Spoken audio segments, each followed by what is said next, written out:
bakit ka ba napunta sa showbiz? Kasi I believe I also read that you're a teacher A or preschool a teacher. preschool. Yeah, I was Yeah. a preschool teacher.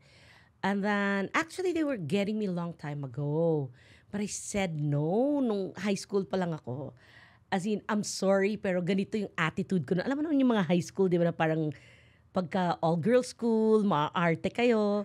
So when they were trying to get me nung high school, I was like, ew, baduy. Ganun pa nga yung feeling ko noon, okay? Noon. That's what I said, okay? Because everybody's got a different view, with things. So, and then college came because I'm always in theater, joining the theater groups, kanyan. Mahilig kasi talaga ako. And then I'm a very good friend of Miss Maricel Soriano. And then to make the long story short, I picked her up on the set one day because she had her car fixed. So sabi niya, Ruby, can you pick me up? I said, okay, fine. So I picked her up. And then she said, I'm not yet done. So can you wait for me? Okay, fine. So we were like telling stories, nagkakwentuhan kami. Siyempre, bumabangka na ako. Pagka nagkakwento ako, lalo na pagka may konting action, tumatayo na ako.